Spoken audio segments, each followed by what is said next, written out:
My favorite movie, it's it's always the same one. I don't I maybe there's some other movies, but Gladiator, when I first watched Gladiator, that something just hit me right in the gut. And I was like, oh my God, I've watched that movie so many times.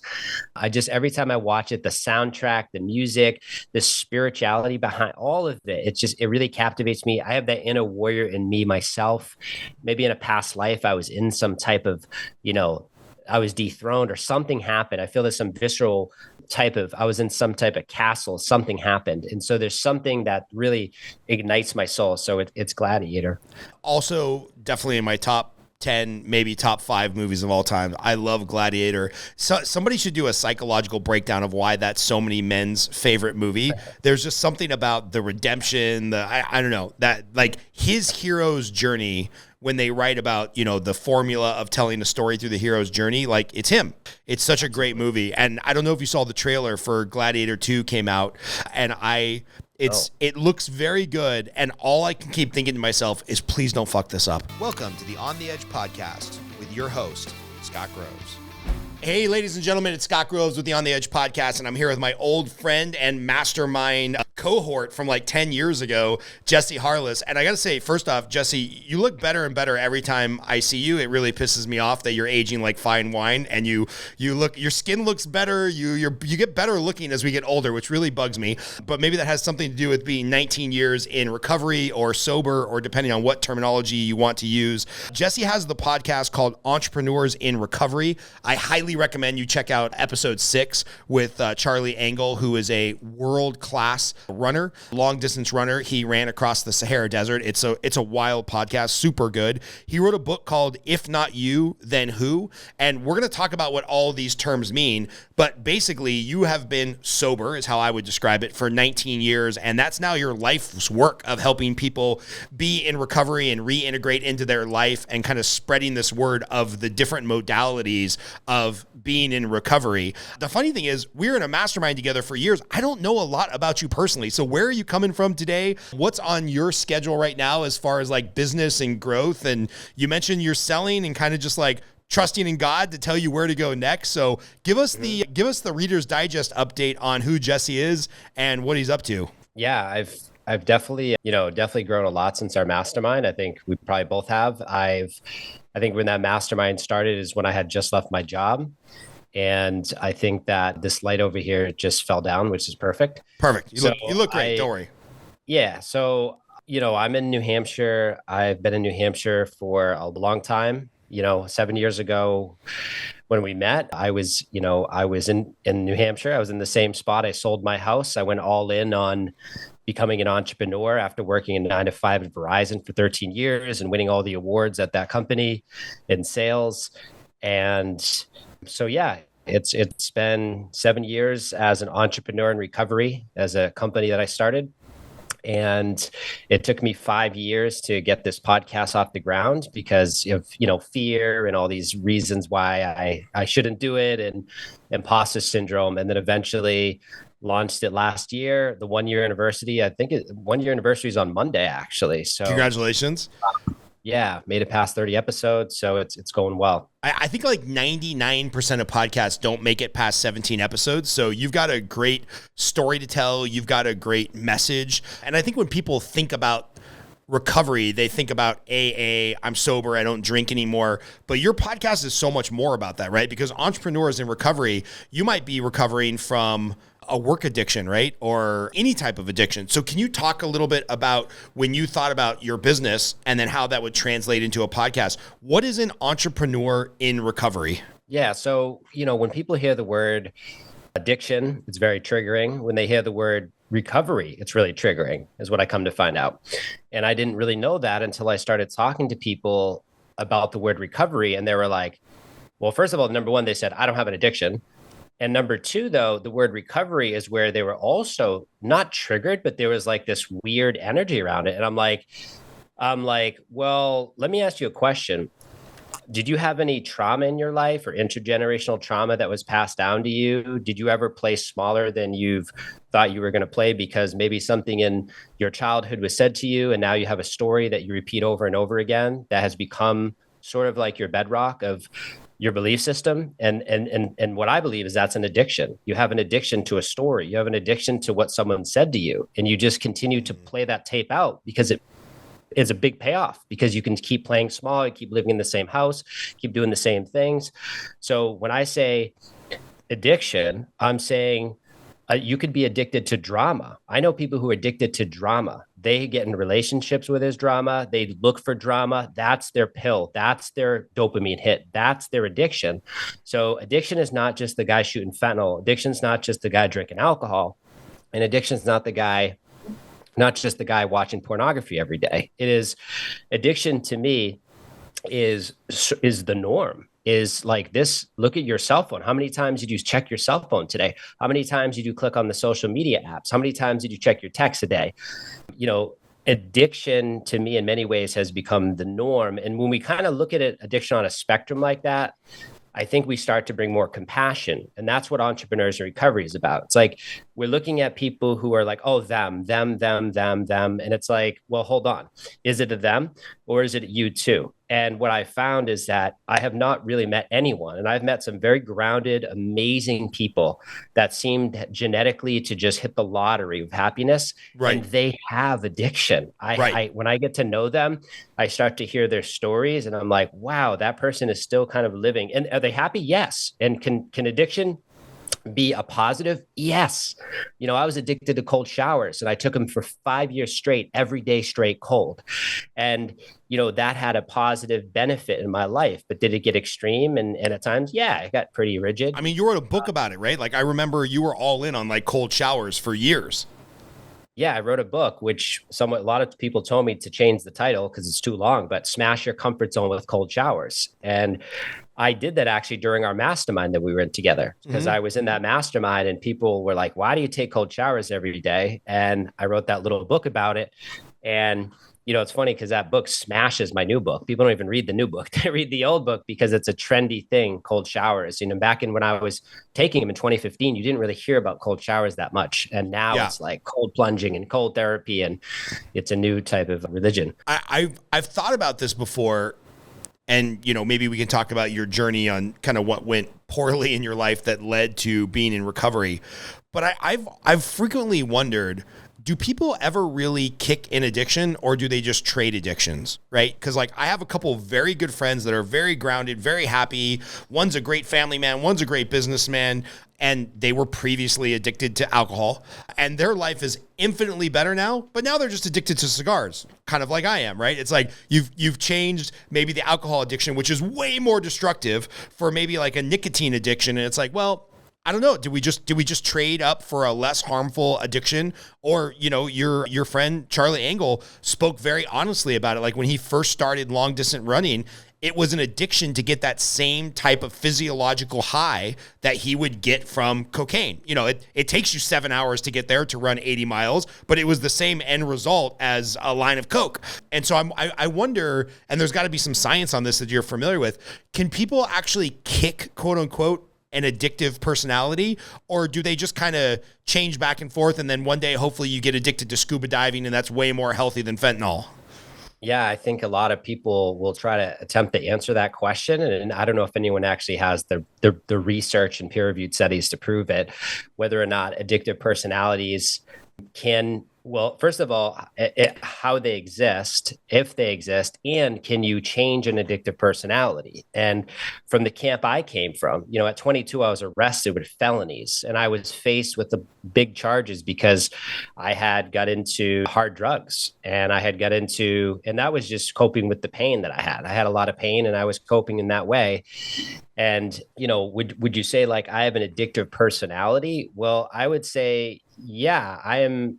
But I would also say, you could just call me an entrepreneur too. It's so easy to call me an addict or addictive personality, but it's like, well, look at these entrepreneurs. I mean, if anything, I could use this towards the benefit, and that's hence entrepreneurs in recovery. It's like, if I take this drive that I had to get high, if I take this drive I had to have sex or whatever these drives are, and I utilize that and put that towards personal growth, and I put that towards healing my nervous system, or I put that towards business and wealth acquisition. I mean, it's going to it's going to translate into results. And if I have good mentors too, because you could do that, you could actually, hurt yourself too. You can get into that and self-dad and really make a mess of it. So, obviously guidance, mentors, coaches, but yeah, I mean, can you change an addictive personality? I mean, this is the big question, right? Is addiction a disease? And, if we say it is, then, we get a lot of funding for medicines that can help addiction. And we have this idea of this brain disease, and it serves a purpose for sure. And I think that, what we're seeing is there's people who are addicted to fentanyl and they're addicted to drugs, hard drugs and they're going to do ibogaine in Mexico, and they're coming out off of that and they're rebuilding their lives entirely. And it's like their brain has healed that part of themselves that was the disease part of the brain. Right. And so it's a great, fascinating topic to talk about. And I think we have to really look at what's the primary motivation of the behavior, like why the behavior, right? Like, you think of Gabor Mate, he talks about, if anyone's not familiar with Dr. Gabor Mate's work, he can be pretty controversial in the space of addiction, but, he doesn't say why the addiction, why the pain. Why the pain? What is the pain? And I think that it doesn't always have to be pain as the motivator. It can be obviously pleasure. So, I can look at my life and say, you could also look at it like this. I'm a highly sensitive person. So you could also say, is it because I'm an empath that I have all these addictions? So there's all these different ways you can look at it. Who's right and who's wrong? Where's the science? But I think that if we're going to just look at it, like the neurochemistry that happens in your mind, in your brain, that's firing and rewiring your brain towards certain behaviors. Yeah, your brain can change, but your brain's also malleable. So if you do have an addiction to something, can you change your brain? Can you change that structure that's happening, that neuronal structure, the thing? Yes, that's what we know now. We know from the new science. We know from watching people come out on the other sides of these different medicine journeys. And we also just know from long-term meditation practices and also, even changing diet, what can happen. So it's a big question, but I think the one thing I do know is that people can change. People can stop putting themselves through addictive behaviors that are no longer serving them. And I've seen people do it starting with cold showers. I've seen people do it with plant medicines. I've seen people do it with 12-step programs. But it's spirituality, religion, all these things. So what is the key? What is the bottom line change that's happening? How are they changing their mind? How are they doing that?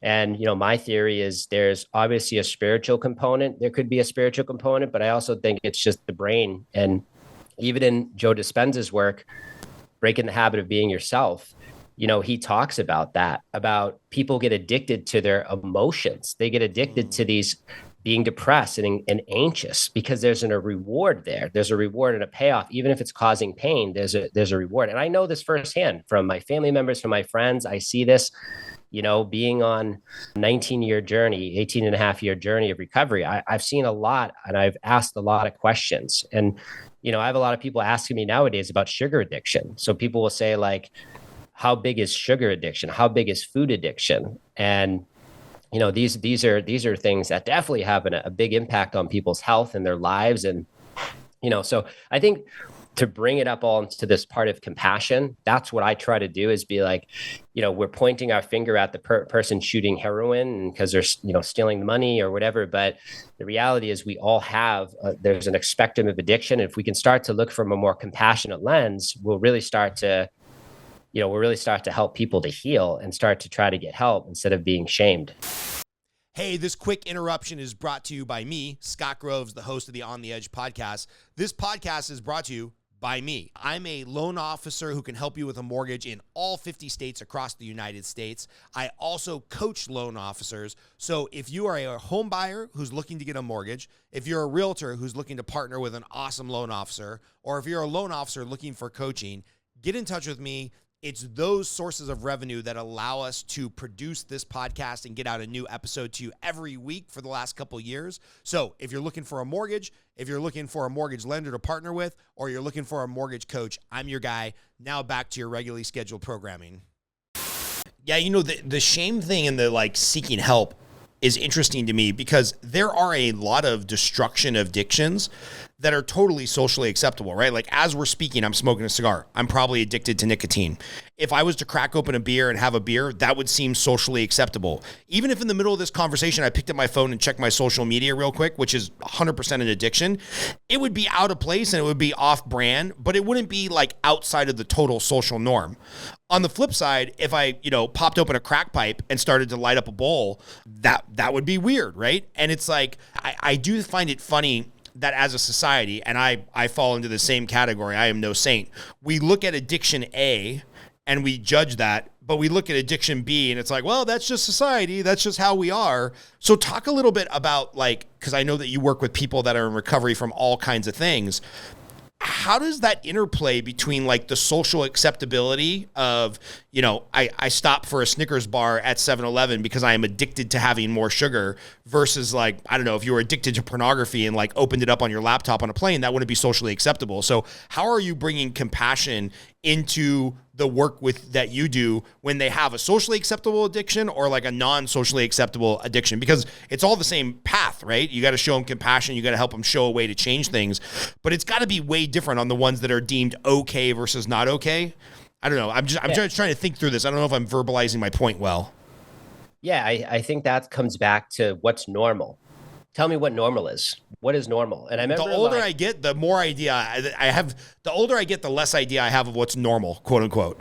Exactly. And I think COVID really showed us a whole different world and revealed to us a lot of things that we thought were true that are not. And I think that now we can see normal is a myth. And to see that, people are now in many ways more addicted than ever, even to alcohol. We're seeing an increase and many of these areas, right, with substance use, but especially mental health, mental illness, or let's use the word mental health challenges.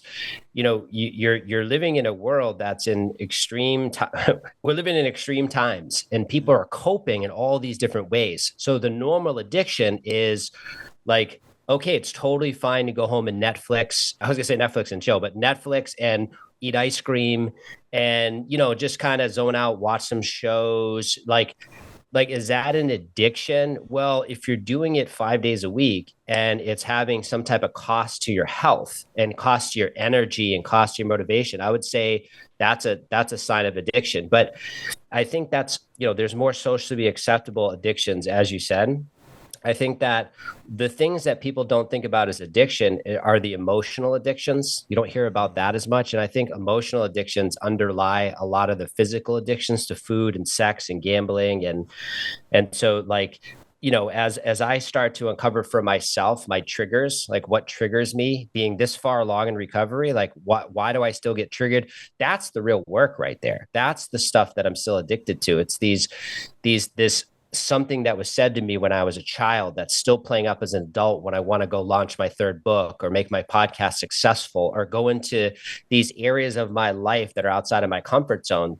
My addiction is to some of these stories that I still have, that I'm still that broken person when I was a kid. I'm still that person on the lacrosse field that got bullied.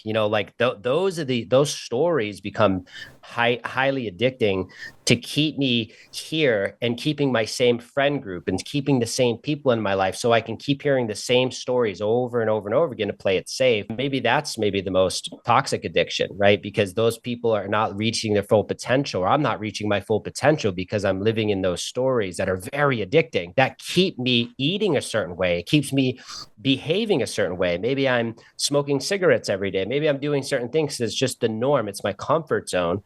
So I think for me, people that have read my last book, which was an autobiography / action guide, people, and this is before, by the way, I introduced plant medicines into my journey. I had no interest, nothing about plant medicines for 15 years of my journey. Right when I released the book, 2 months later, I get introduced to the plant medicine world after doing some research. But I think it's interesting that the people that come to me, a lot of them are entrepreneurs. In fact, most of them are entrepreneurs, and they're coming to me because of the shame, because they don't want to share. They want this addiction. They don't want to lose the addiction. Let's put it that way. They don't want to lose the addiction to being successful at business and growing. They don't want to lose. They don't want to lose that. Well, into their substance too. and to their Oh, substance because it's not socially acceptable. So got they're it. sort of hiding that as well and looking for help to manage that instead of quitting it because there's so much stigma to come out and say, hey, I use this or I do this. It's like, Right. oh, if you drink alcohol, it's fine.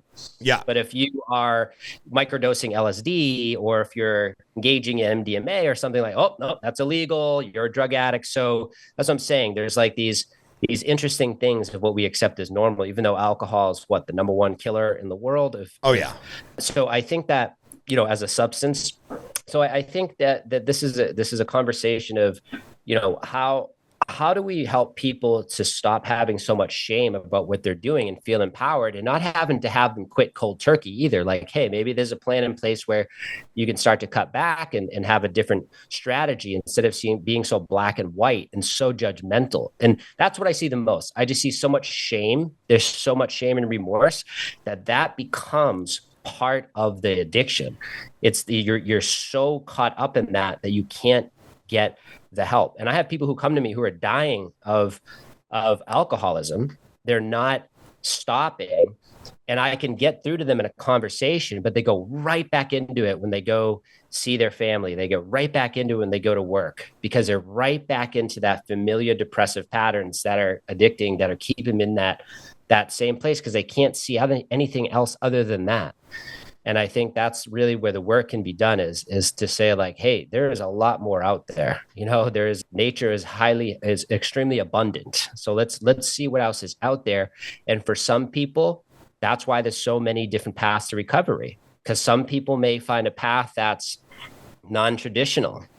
Right. And it's non-traditional just because it's not the norm. And I think that's where I have reached people, especially in the last couple of years, since I broke out of this like abstinent sobriety idea. Even though I haven't drank alcohol in almost 19 years, I've engaged in medicine use of plant medicines, and I've done it in a way where I've done trainings and it's very intentional. And with that said, that's a highly stigmatized topic to bring Right. up in the world of recovery right now until it becomes legal. Yeah. Besides ketamine assisted therapy, because that's the one that's legal. But as MDMA assisted therapy, psilocybin assisted therapy becomes legal, all these same people in the recovery movement are going to be like, oh, I do that. That's part of my insurance. That's what I do. Just like when I was taking Wellbutrin, just like when I was taking my SSRIs, just like when I was taking these antidepressants. It just hasn't become the norm yet. So it's going to take time.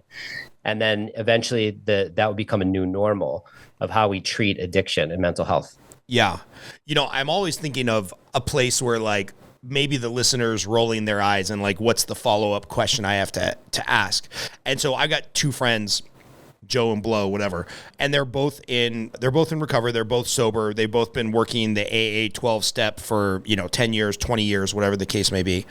And one of them would be totally in line with what you're saying. Yeah. Doing deeper work. If you've got to use some type of plant medicine, ayahuasca, MDMA, ketamine, or something like that to break a cycle in your brain and to do deeper work that we can't do in our current state of consciousness, totally makes sense to them.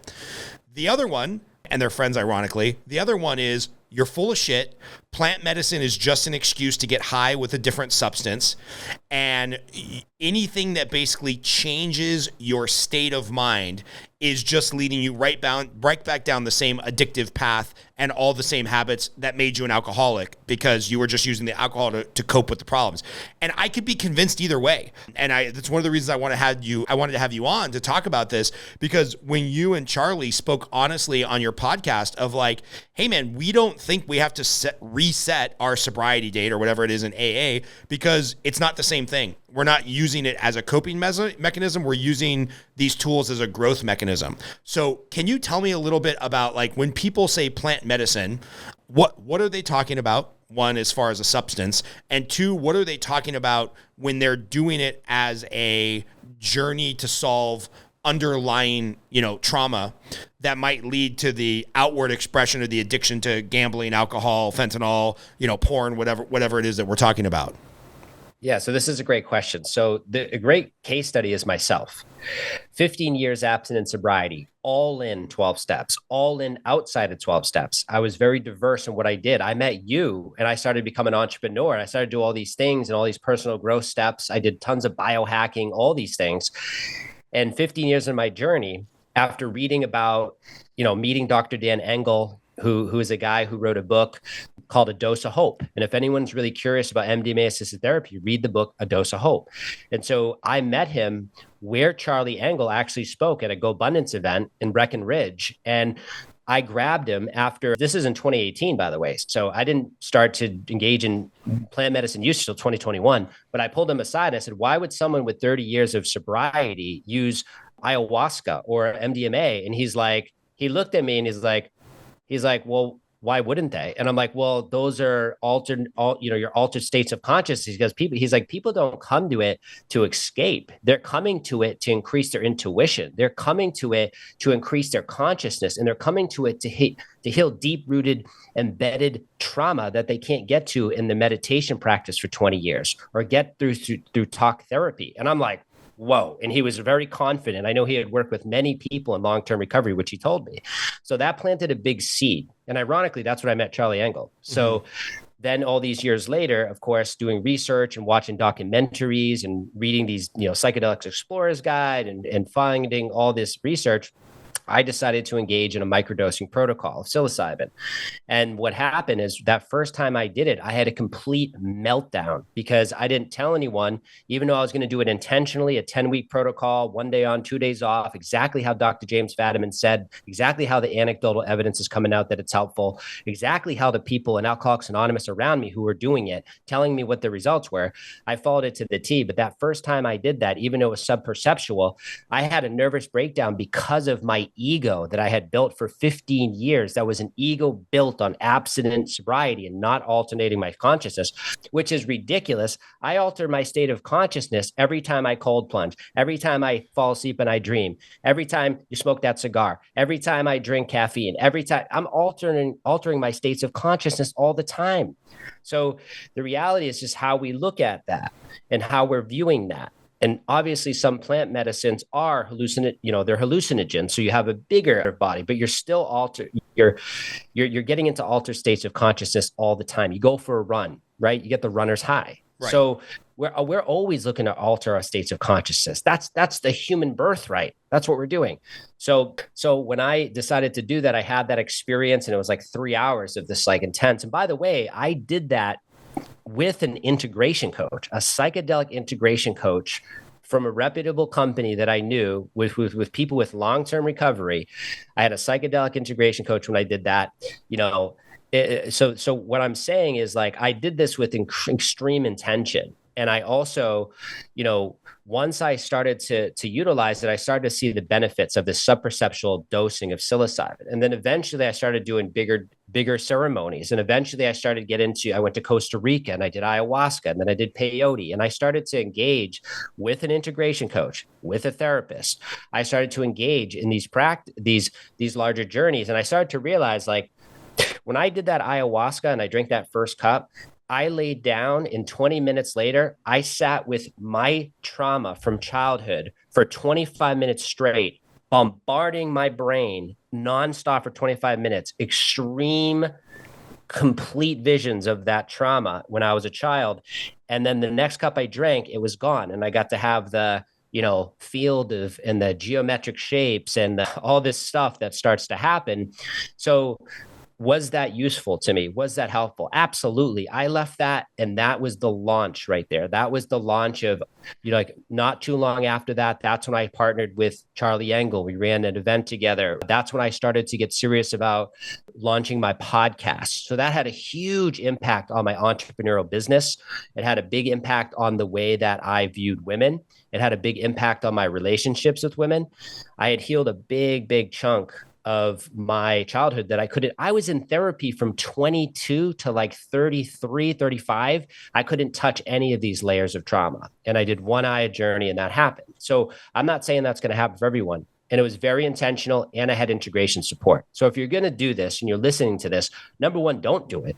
You can destabilize your life doing this stuff. So you want to make sure that if you're going to do this, do the research, have an integration coach, have a therapist that's open to this, do the research on this first. But I did the research. I did the deal. I did the medicine journeys. And eventually that led to a training where I did a 1-year training 44 live classes, 2 weeks in Mexico, hands-on training for 5-MeO DMT, which is known as the God molecule, which is known as also one of the most powerful psychedelics on the planet. I did that because I had an experience with that, and it was so big, it scared the hell out of me. And I said, bro, I have to keep people safe and know what is the deal with this. And so, today, like, I finished that training in 2023. So I'm trying to be like a harm reduction approach, trauma informed with this stuff, so that when people come to me, they hear my podcast, I bring in the owner of Beyond Ibogaine Treatment Center in Cancun, or I bring on, Deanne Adamson, the founder of Being True to You, which is an psychedelic integration company. I'm trying to walk the walk, Scott. I'm trying to, like, if someone's going to do it, which they're going to do it anyways, whether it's legal or not. Right. I want to help people to not die. I want to help them to not have complete destabilization, because that can happen without the right guidance and support. And you can go and schedule a ketamine journey. You could go, ketamine clinics are popping up everywhere. You can go and do one of those. And guess what? They won't even hold you to therapy. They won't hold you to integration. That can be destabilizing. So this legal way of doing a medicine, you can become completely destabilized. Just because it's legal does not make it safe. So yeah. It's a big discussion. And we're watching a lot of this emerge, this sort of quote unquote psychedelic renaissance. But, I would say, listen to my podcast, listen to the things I'm saying about it. When I say integration, set and setting, really understand that you can destabilize yourself. You can destabilize your recovery. So there's always going to be people who are going to have the mindset that once an alcoholic, always an alcoholic. So if I put anything into my system, I'm going to drink 40 beers, right? So I get that. And that's not the case for everybody. Some people, there's maybe some genetics to that, but for a lot of people, they can actually benefit from some deep rooted trauma and deep embedded types of things that are stuck in their, let's say the issues are in the tissues or in the mind, where this gets stored. This stuff can dislodge it, done in the right intention, with the right set, the right setting. I've seen a lot of great work. I've also seen people get destabilized. That was part of my training. We watched many videos of people utilizing 5-MeO DMT, which people are like, what the hell is that? It's also known as Bufo. And so I'm saying this to say, like, yes, people have been injured and they have been. When you say harmed, destabilize, like, do you mean they cry uncontrollably for 12 years, or they actually have a psychotic break where they're living on the street? Because those are two very different things. Yeah, I would say the psychotic break living on the street it's much rarer to see that. But what I mean by destabilize is like they go back into their day-to-day life, and some of that day-to-day life was pretty chaotic as it is, and they had no integration support going back into the chaos of their divorce or what was happening, and it just exacerbates everything. Everything is exacerbated because they have been made more aware through their journey that they're like, whoa, everything becomes extreme, which becomes more depressing and more anxious because now they're so aware of what's happening, they can't run from it or numb out from it. Yeah, man, there's so much to unpack there. I wrote down like 15 questions, so maybe bear with me. First of all, the book that you recommended, A Dose of Hope, I got that right?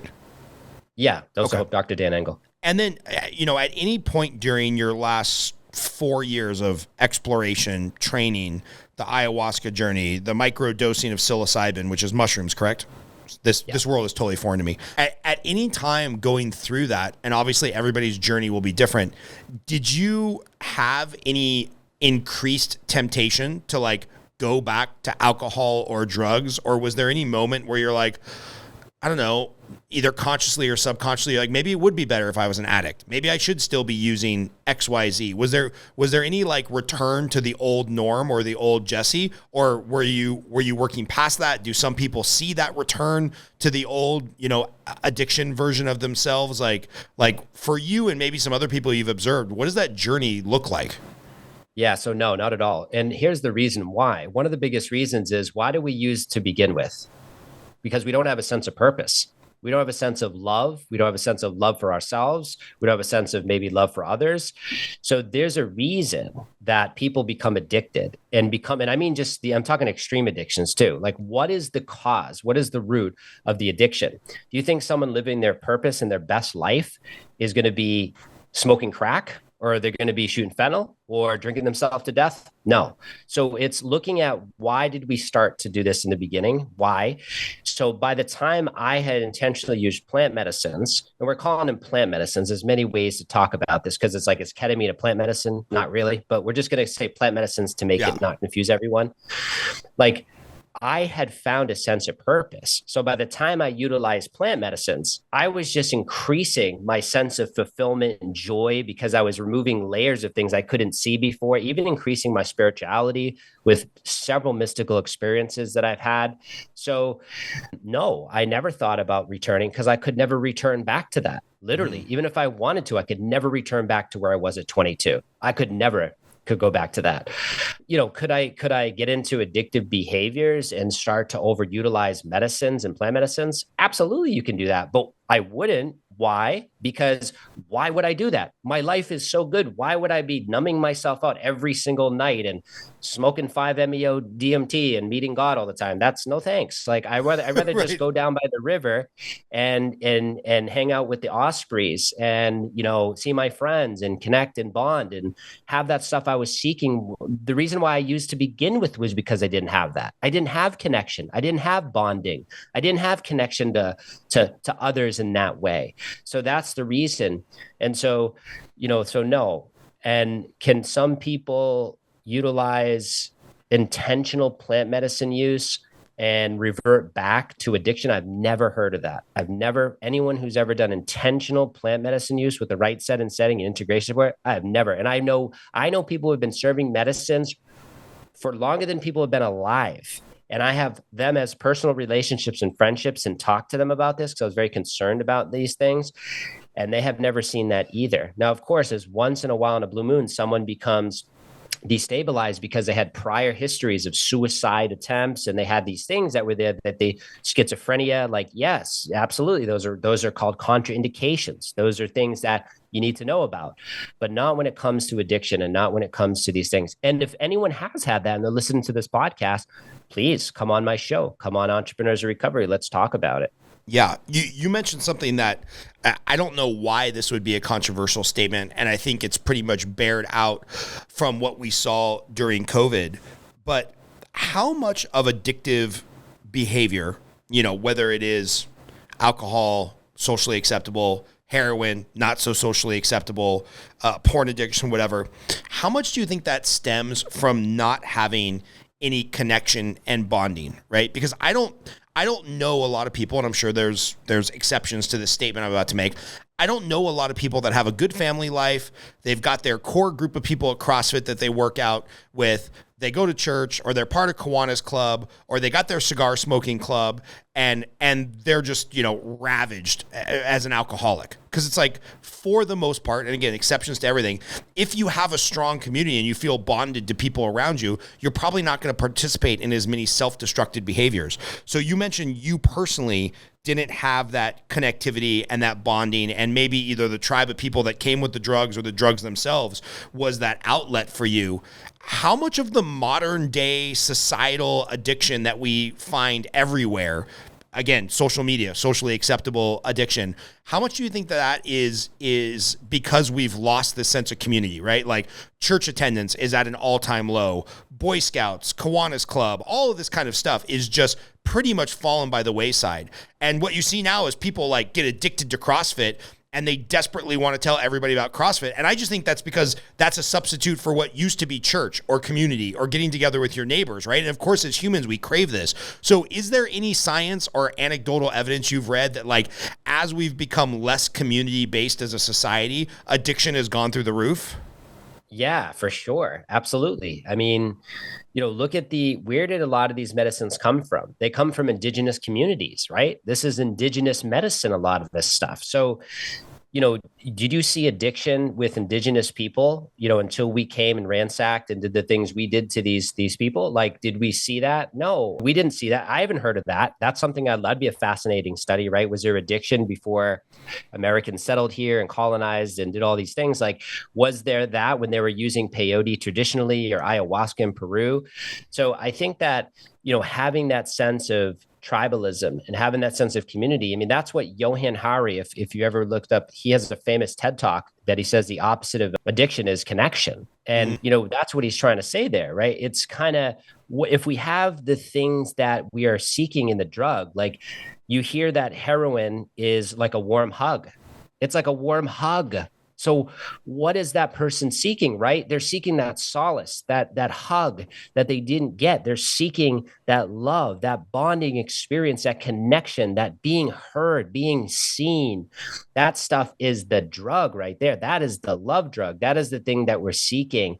And people are seeking it in a bottle. They're seeking it in a screen. They're seeking it in all these different ways. And I think if we have this sense of like, why does Alcoholics Anonymous work so well? Let's be honest. It's the community. It's not just the values and the 12 steps and principles. Give me a break. I know people 40 years in AA that barely work the steps, it's the community, it's the connection. So that's the power. That's the secret sauce. That's why so many 12-step fellowships, there's 200 other 12-step fellowships based on Alcoholics Anonymous. It's not just the foundations of the values and stuff, which became from spiritual and Christian values and principles, but it's the community, it's the connection. The day that my life was about to blow up and be arrested, my mom brought me to a church and I met the pastor there. And this pastor came up to me, could see right in my eyes with his discernment that there was something troubling about me. And a few days later, I was arrested and my whole life changed. But then when I got arrested, I went to that church and I joined the men's group called the Wednesday Warriors. And every single Wednesday at 6 a.m., I got my ass up with federal charges on federal probation and drove to the church. And I met those men, and those men prayed over me and cried over me. And we did that for a few years. You don't think that had a big impact on me? My father left at 3, never returned. I had no father in my life. So having these people in my life to show me that, wow, there is men that are safe. There is older men that are safe. They're not going to abandon me. So now I have this tribal group of men. And then eventually that led into a fellowship. And then now today I have multiple fellowships. Like you do jujitsu, like I do jujitsu too. I have that fellowship. Jujitsu is a drug in itself, right? 100%. It's incredible the way you feel, but there's a sense of tribalism. My studio is, it's a sense of, it's family owned. There's a sense of family from day one I joined. And I love that part of it. Never mind this fight that I have in me, this innate fight warrior that I want to bring out of me to express. So between jujitsu, between the communities that we've been introduced to each other for masterminds, and between these communities of even the medicine communities and the people in the integration support circles that I'm in, like these are incredible communities that if I ever fall backwards, I got 10 people who are going to light my phone up. I got maybe 50 people that are going to light my phone up to be like, hey, what's going on? And that's sort of the thing I talked about in my last book I wrote. I said, if you want to be successful in recovery, and now let's detach this stigmatized word recovery where you're being triggered because you're thinking that's the alcoholic. No. I'm talking about everyone's in recovery. That's my opinion. So Have a recovery team. Dude, have a recovery team. Get 5 people on your recovery team that have your back no matter what, that you can tell the truth to. So where's the body buried? Like those type of people. Yeah. If you have those people, I can't see you failing. And that's just what I found. Yeah. That's what I build the recovery team. It's crazy. I've got 3 Telegram groups. 1, the guys in Front Row Dads who do jiu-jitsu. 2, a group from Go Abundance, a reference that you made earlier, where we've had a bi-weekly meeting every 2 weeks for 8 years. And then I've got a third one of like mortgage buddies who I talk shit with. I was really, I wouldn't say uncomfortable, but I was really second guessing a decision that I made as a father. And I don't have to go into the whole thing, but basically we've been having some challenges with Gabriel. One of my core values is like effort. And so when I don't see that in my kid, it's super triggering to me. And I know most of I've done enough work to know that most of what I'm feeling, 90%, 95, 99% is me projecting my own shit onto my kid. So I get that. So luckily I didn't blow up and lose my shit about this issue that came to a head. But I immediately had 3 groups I could go to. And I was like, hey guys, here's where I fucked up, maybe. Here's where I think I made a good decision. here's the outcome. Here's what I think the plan is. Here's how Gabriel's feeling, crying, expressing his emotions. Here's what I want to do. Just want to go punch somebody in the face that's not my kid. How would you guys have dealt with this, right? And like the immediate response from those three tribes and slightly different variations of how they saw this problem through my lens and their lens and my kid's lens. Like, I immediately got world-class feedback that I just know is going to make me a better person and a better father, and we're going to have like a better resolution to this by the end of next week that won't put my kid in therapy when he's 25, right? And I can't imagine having to white knuckle through that as a dad who's working from home, who didn't have a tribe. Like, it would be massive, right? I might be an abusive father who had just, slapped my kid or whatever. But that tribe, I cannot imagine like anything more powerful than the people we surround ourselves with, those 5 guys that you can call and tell them how it is. And I can very easily see a world how if I didn't have that and I didn't want to address the problem I'm having with my son, I would just go bury that problem in a 12-pack of beer. I could just see how easy that is. And then you start to extrapolate that over, a week, a month, a year, a lifetime, and you've wasted your fucking life. It's so easy. It's so easy. That's what we have today. That's the battle we're facing. That's what's happening in society, is what you just said. That's what's happening.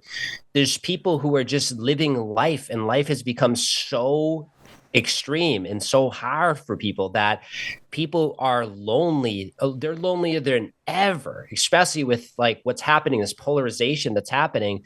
And you're having so many men and women who are feeling like, who can I speak to now where I can be myself, that I can feel safe to share? And not having that causes this incredible alienation from, the bottom line is, whether you believe in God or not, God works through people. So like, if you want to meet God, meet people. So it's like, there's a connection. And if you just have God and you have no people, good luck to you, because God works through the people. So you are connected to God, nature, whatever the source, through people. So that's why we need to have people in our lives to have these checks and balances, these spot checks, this ability to normalize our situation, because we think it's so abnormal when something happens or we do something. It's like, oh my God, no one's ever done that. No one's ever thought of that. No, it's like, that's complete bullshit. I've been in 12-step fellowships. I've heard the most crazy shit that people have done you could ever imagine. And so it's like, I've probably heard it before, maybe even seen it. So it's like, hey, you know what? You're not unique. And you know what? That we hear you, and come along with us, and you're going to be okay. Let's talk about this. We got your back. And that's really what it takes. And I've known that formula since 2 years into my recovery, because I knew it kind of right away because of that mentor who was that pastor and my therapist, both special people who I look at as almost angels. It was so surreal, the support they held. But 2 years in, I met a friend who I actually joined the mastermind with us, Pete Marston. And he was one of those guys who was part of that recovery team that like, I could just share anything. And this dude was just neutral. It was just like, yeah, anything you can share. And that was huge for me, because I was so used to sharing stuff in my family, and they'd be like, you need to do this, stop doing that. And it was like, oh my God, my nervous system would take a huge hit. So I finally found my people, my tribe, the people, the family, the new family, the family that I started to develop. And I love my birth family, but you got to find your other family too, to be able to share these things that they're going to understand through your walk. My family didn't walk the walk I walked. I'm not better than my family, but I'm decided to be an entrepreneur, and I decided to get into all these different avenues. And I want to find other people who are doing that. So when I speak, they don't smash my dreams into the ground just because they don't understand, and they don't want to lose me, and they don't want to feel uncomfortable around me. It's like, what do I talk about him? He's a weirdo. He's doing raw veganism. He's doing cold showers. He's writing books. So it's like, you got to find the people where you can talk about that. It's just a normal conversation. Like even jujitsu, people who do jujitsu, it's like you talk about jujitsu, right? Yeah, you have your own language. We were just talking about this the other day as we were leaving. We're like, there's nobody else you can walk up to if they don't do jujitsu and talk to them like you talk to people who do jujitsu. They won't get it. I want to take one step back, like maybe just identifying the problem, right? And this can be something that you've experienced or kind of parsed out, or if there's a clinical definition or whatnot. When should people be thinking about, I have an addiction or there's a problem brewing, right? Or like, what are the telltale signs? Because it's really easy to see the homeless guy on the side of the road in LA shooting up fentanyl. Yeah, that guy's an addict. He has a problem.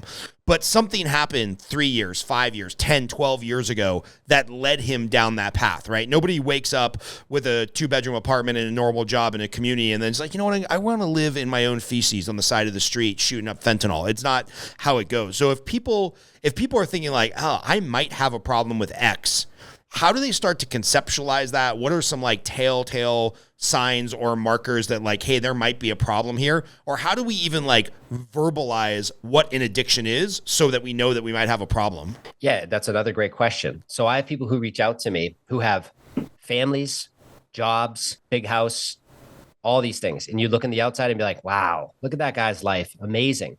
And that guy is literally about to end his life. He is drinking alcohol. He is hiding the alcohol. Would have no idea this is happening. So, that you have people like that who hide it, and you have people who it's more obvious. But I would say if you are in this position where in your gut, you wake up in the morning and you're just full of anxiety, you're full of just panic and fear, like to take a hard look at like what is going on. And if it's because you're utilizing sex or you're utilizing a substance or alcohol, you're going to know that like your gut, your intuitive self is going to show you, your authentic self is going to be like, hey man, there's something off here. And then what you can do is you can drown it out with workaholism. You can drown it out with all these other coping mechanisms, yelling at your kids and then not taking care of your body and just numbing out with foods and doing all these things that a lot of people are doing. This is sort of, I don't want to say it's the norm, but this is happening a lot more than I've ever seen before. And I think that, that's how it's like you check in with your gut and you say, I'm waking up every day feeling this way. And even if it's once in a while, it's like really to investigate where is that coming from. And obviously, if you're drinking, yourself to sleep every night, that's not what we're talking about. Obviously there's a problem there. You want to do something about it, but we're talking about the people who are just like waking up in angst and they're like, whoa, like what is happening here in my life? That's when you want to ask yourself, like, what is it that's causing this? What's the truth of this? And you might say, well, it's my relationship I'm in. I'm not happy. But it's like, is that the real case? Go a little deeper. Is it the person that you're sleeping next to? Or is it something in you that's unhealed? Is it something that you need to look at? And then whether or not you have an addiction to, because we're talking about addiction in many planes here. We're talking about addiction to a substance or a behavior, right? But there's also addictions that are emotional. So the addictions that are emotional is the more subtle addictions that keep you playing small. Or they keep you in the same relationship for 10 years or 20 years, or they keep you playing small. Those are the same questions you ask. When you wake up in the morning, you're not drinking booze, you're doing cold plunges every day, you're drinking smoothies, you're drinking the green juice, Joe Rogan told you to drink, all that stuff, but you're still waking up and you're feeling like there's a hole in your stomach and in your soul. Like that's when we have to look at like, what are these emotional addictions I might have? What are these things of this fear, this anger that I have? I'm addicted to this anger. What is that serving? What is that masking? Oh my God, I remembered I was bullied when I was 13 years old. I never actually went to therapy to kind of get help with that, or I never went to maybe seek some guidance through maybe some support through a men's group or some type of support group. So I think it's the questions we honestly ask ourselves. And that's why people talk about meditation as being so powerful. It's not because they want you to be some yogi guru. It's because you're getting to pause. The greatest gift is the pause. And when you get to pause and be like, oh my God, what is this angst in my gut and my freaking gastrointestine, like my intestine, right in my small intestine or in my heart, in my chest or in my throat. It happens in different places for people. For me, it's like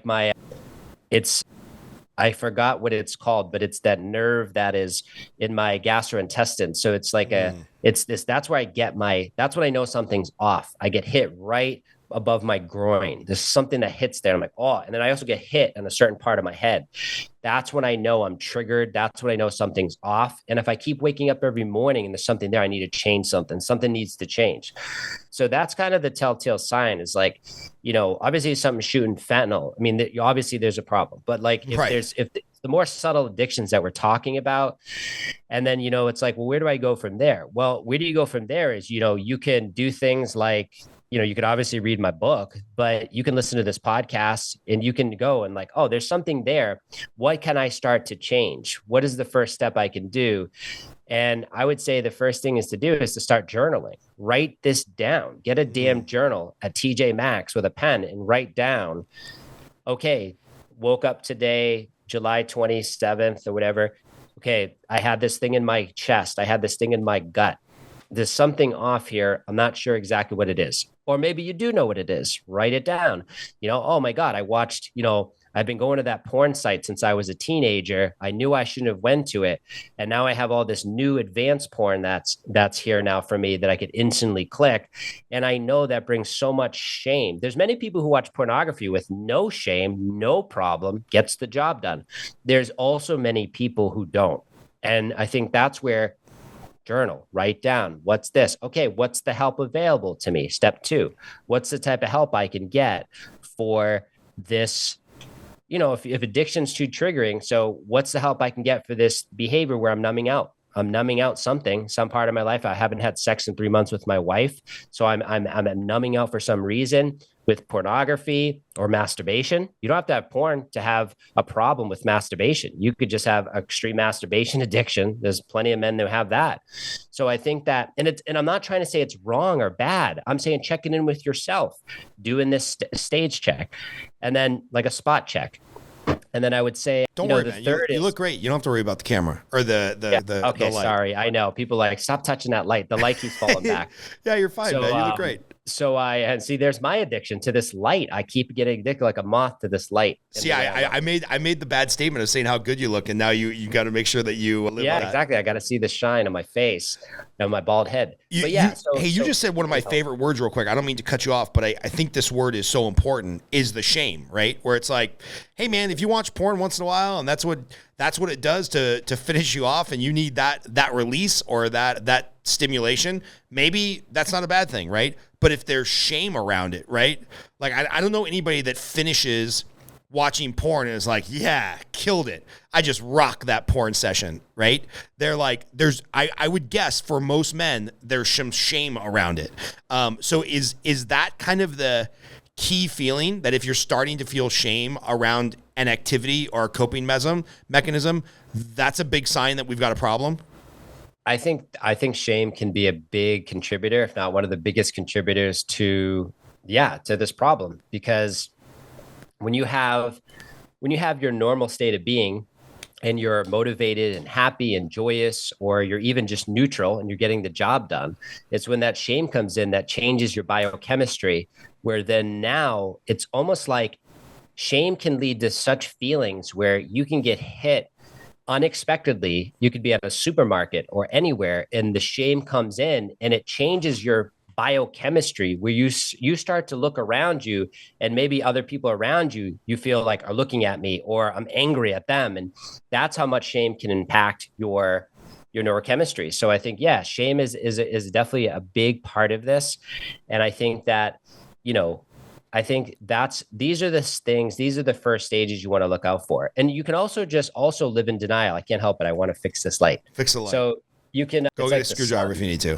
It's like the sun. So I think that's where we want to start. And I think too, like many successful entrepreneurs have addictive personalities, right? They're doing these things, but it doesn't make it wrong or bad. It's when it's wrong or bad is when you start to have health problems. Like a lot of people engage in these behaviors as successful entrepreneurs, where they eventually start to have some type of issues that are going on with their body.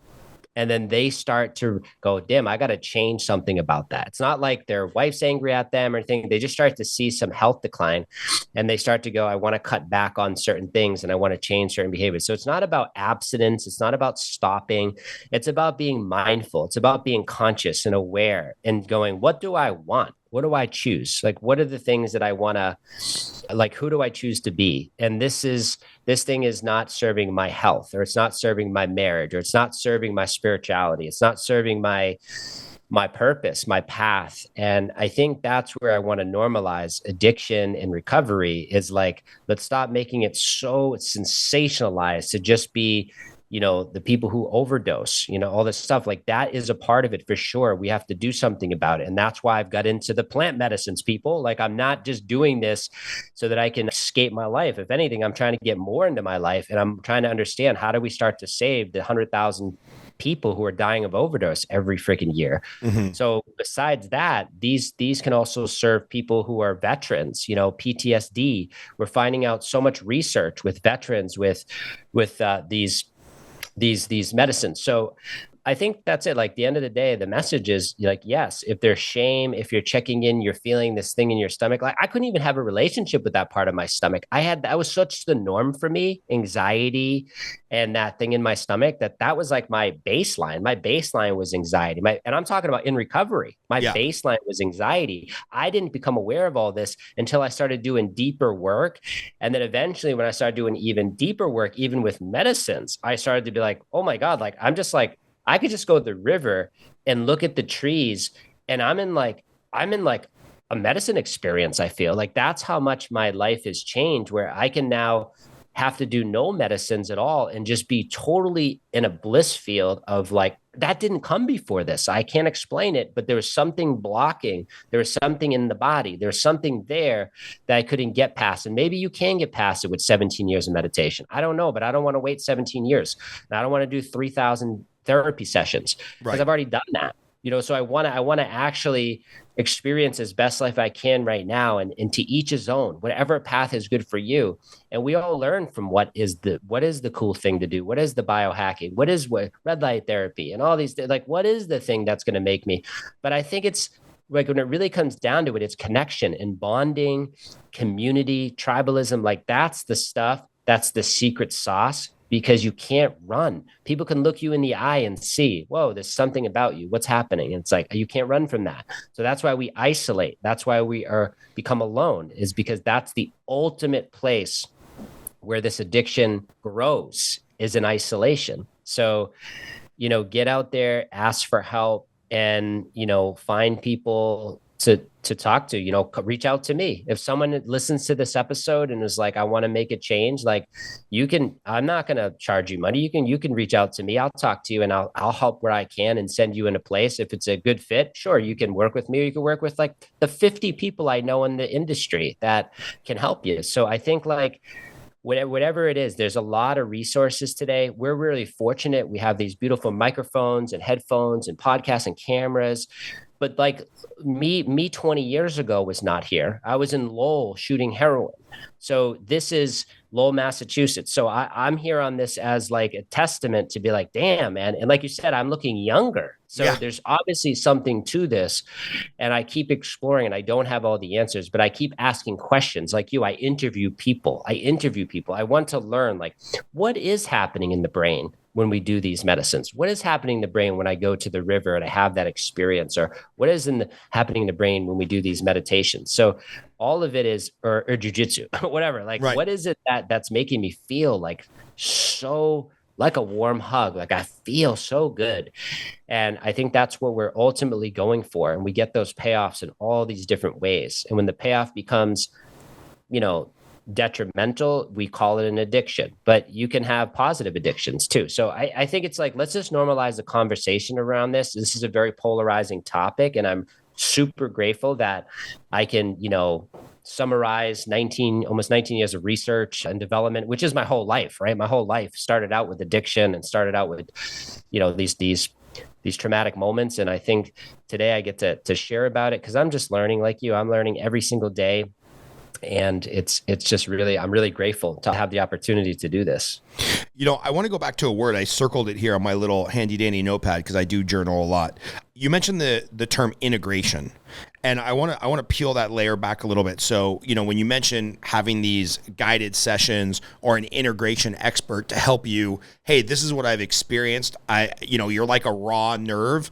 And if I put that raw nerve right back into my 9 to 5 work, the stress with my kids, the financial stress that I have, the addiction I have to porn or social media or alcohol or nicotine or whatever, it can be real dangerous if you don't have that integration person. So can you talk about, like, what does the term integration actually mean, and who are these people? Because, like any new industry, and I'm not going to just pick on plant medicine. You can pick anything. You can pick crypto. You can pick jujitsu. There's charlatans in every industry, right?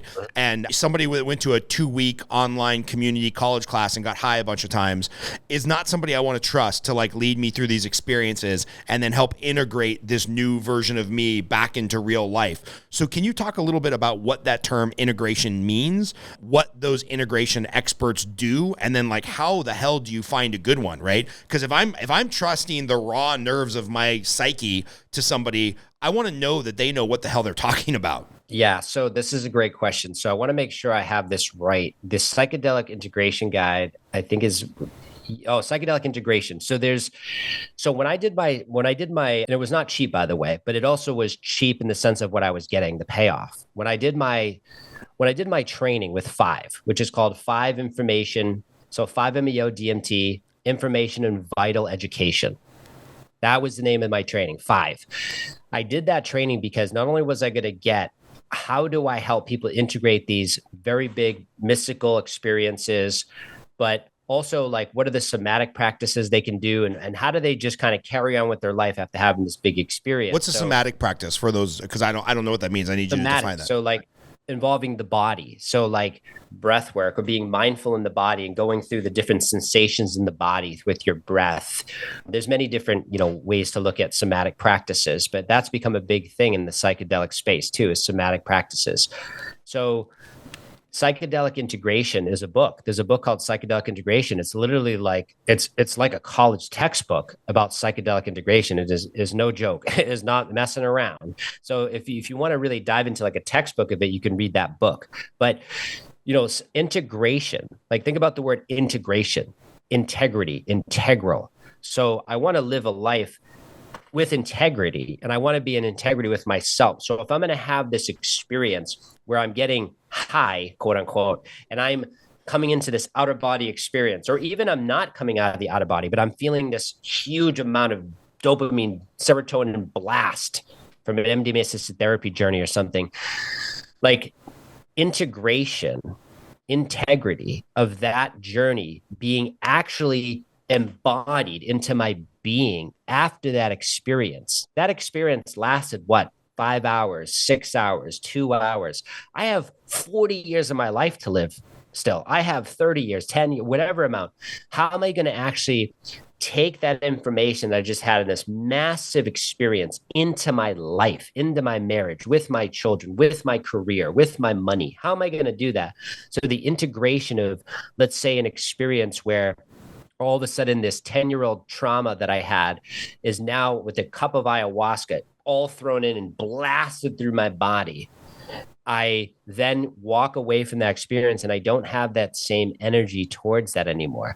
How do I actually integrate that experience into my life? And maybe that's not a great example because that one was sort of kind of done for me.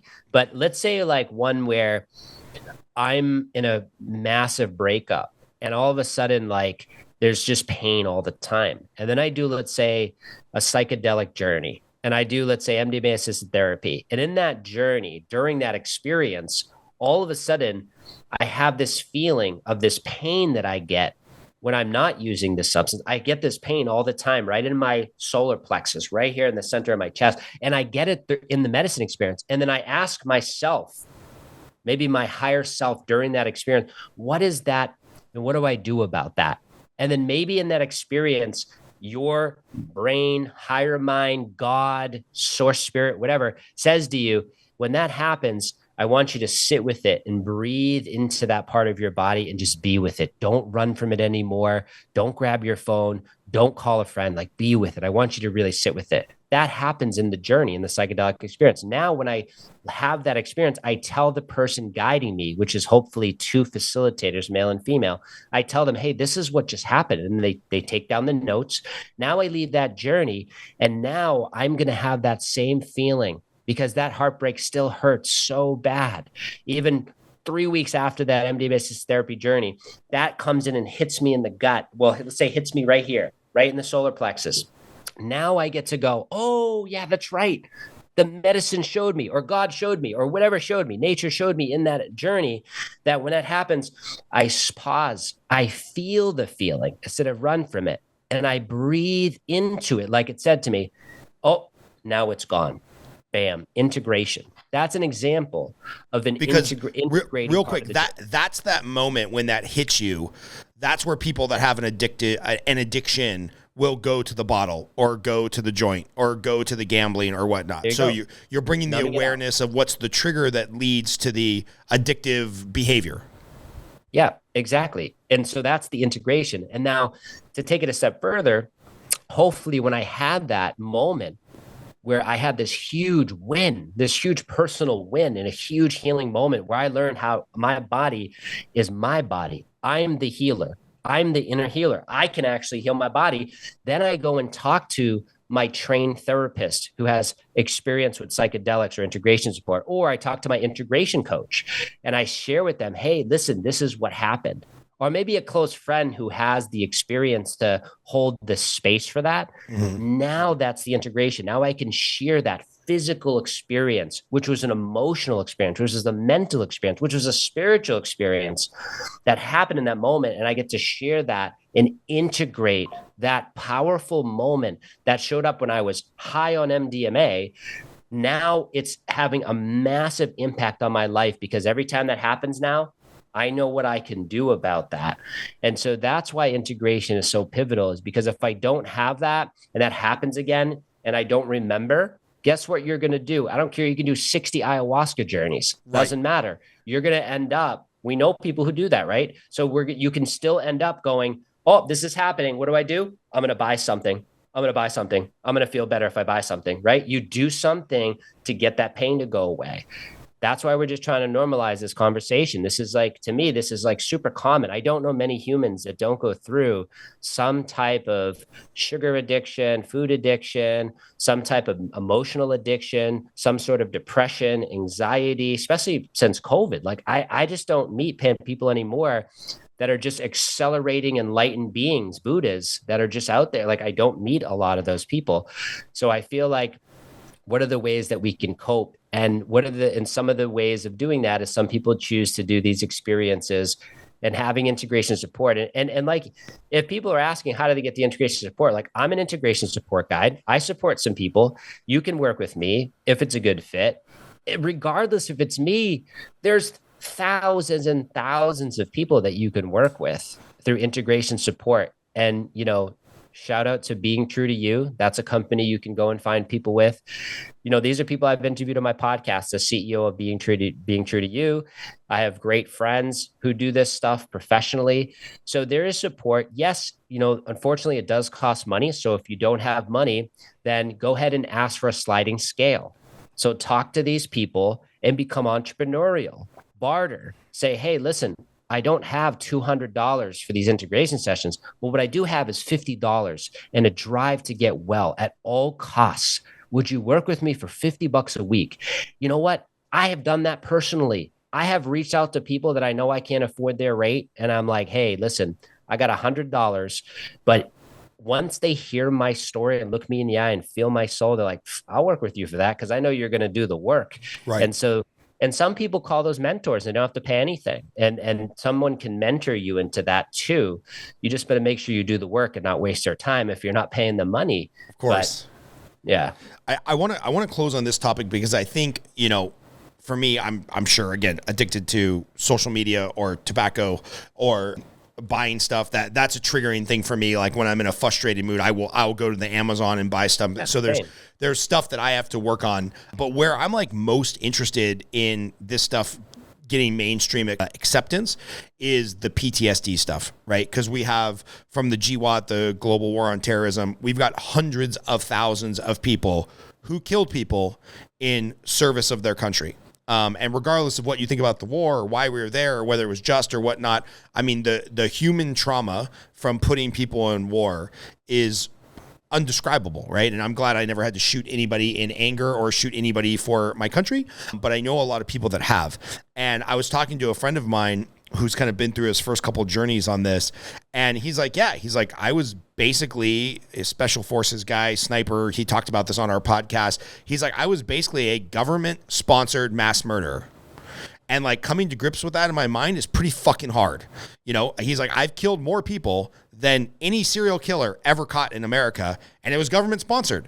And that's some real messed up stuff to think through. And so he's just starting this journey. He's gotten some help from a mutual friend of ours who I can't mention on the podcast. But, you know, I think there's like a lot of value in the world that you are exploring and you're trying to bring to light for these soldiers. So can you talk a little bit either about, you know, the soldier who's scared to go down this path or maybe doesn't yet believe in the actual curing principles? Is there some science? Is there some peer review study? Is there some things that we can point to that might make people more comfortable if they need to get help and they're the type of person that snaps, hairline trigger because of what they experienced in the war? What would you say to those people? Yeah, you have over a dozen colleges. I don't know how many, there might even be more, that are doing peer-reviewed studies about psychedelic assisted therapy. And they're utilizing all different types of medicines, including ibogaine is one of them. Ibogaine has been shown to be very effective with fentanyl addiction and heroin addiction and many other addictions. But you also have MDMA assisted therapy, which is on the docket on August 11th to make a decision of not if that's going to move forward with the FDA to become legal therapeutically. Now, is it going to be accessible to everyone? No, because it's not going to be cheap, but at least we're making some progress. And so there are trials in different stages that these studies are at. And you could look up MAPS, the multidisciplinary, that's a hard one, Association of Psychedelic Studies. Look up that and look at some of the studies that they are doing and the stages they're at and why MDMA assisted therapy is hopefully going to be legal this year, or at least by the first quarter of next year. And to see the studies that are already there, you can Google this. This is stuff that's being fast tracked by the FDA because they can't, as breakthrough therapies, they can't deny it because it's being done with veterans. Right. So they're seeing this happen with PTSD and this trauma. So there's a lot of research there. You can Google on that. And I would say that, if anyone is looking to get started with that now, I mean, unfortunately, it's still legal. It's still illegal. So, they would have to find other ways to do that. But there is also, ketamine assisted therapy, which is legal, which may or may not be the right choice. But that's something of a conversation that, here's what you're actually inspiring me to do. There's many veterans I want to get on my podcast who actually are big psychedelic advocates, and they've been on documentaries, and they have these associations and groups that people could join with these questions. And I'm going to actually interview them after this podcast with you. I just realized I'm just going to directly hit them up on Instagram because I am really fascinated by this as well.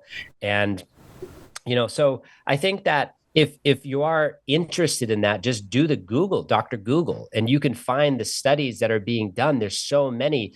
There's an association that I follow that I get the emails from all the time, and it's called and it's for people who are in the health professionals, but it's the psychedelic, I'm kind of drawing a blank, psychedelic medicine association, I think it is. And let me take a look. Yeah, feel free to look it up so we can get the information out there. Medicine Association. I think that's the name of them. Yeah, it is. Psychedelicmedicinaassociation.org. Now, it's a professional association of healthcare professionals that provides education, informational tools for psychedelic assisted therapy. But I literally get emails almost on a daily basis from them that are the peer-reviewed studies that are coming out about ketamine-assisted therapy and these different psychedelic studies to see how they can help for this healing of PTSD and chronic alcoholism and anxiety and treatment-resistant depression. So there's a lot going on in this space. That's why there's a renaissance happening. So the good news is you can find this information. You can go to that association I just shared. You can go to Maps. You can watch. You can just follow Tim Ferriss. Like Tim Ferriss also is a guy who's very much been in support of this for such a long time, supported Rick Doblin's work and Maps and all this stuff. So there's definitely a way, and there's a way that's forming and happening, and we'll see what happens with this decision. And it's an exciting time because the bottom line is we need more options, and there's already veterans doing badass work in this field that I'm going to have on my podcast after this conversation. And we're just going to highlight those, and then I'll get them on your show, and we'll just bombard people with information so that they have options for treatment. And these suicides are outrageous, right? So we need to look and see what else is out there for sure. I love it, man. That's a good way to wrap it up. I always just have two questions that I always ask people when they're on the show. One, for Jesse Harless personally, what are you most looking forward to the second half of the year? You know, this podcast will come out summer 2024. Going into the end of the year, what are you most excited about personally or professionally, or with your crazy move that you've got going on that you don't know where that's going to send you? Number one. And then number two, what's your favorite movie and why? Because I feel like I can learn a lot about people depending on what their favorite movie is. Wow, good questions. The first question is, people know I've talked about in the podcast too. Like I'm about to sell my condo that I bought 7 years ago to start the 7-year solo entrepreneur journey I've been on. And I'm about to go into my next cycle, the 7-year cycle. And so I don't know exactly where I'm going to go yet because, as people know, the world's a little crazy right now.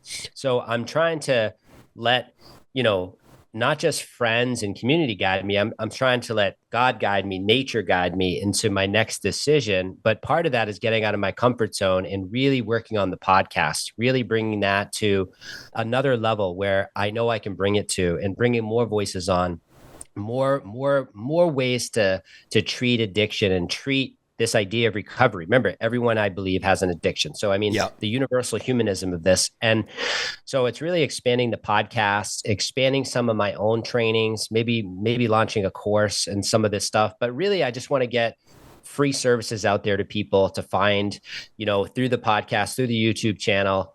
And then, if people want to work one-on-one or they want to hire me to do some of my trainings, I work with government agencies. I work with drug courts. I do trainings all day for staff. So, great. Let's come and let's work together. Let's do some radical work, and let's really get into this resilience that we all can tap into and build recovery supportive workplaces and all these things that I like to do. That's sort of the focus the next 6 months, getting to nature every day and asking questions to the river. That's what I'm going to do. And then my favorite movie, it's always the same one. I maybe there's some other movies, but Gladiator. When I first watched Gladiator, that something just hit me right in the gut. And I was like, oh my God, I've watched that movie so many times.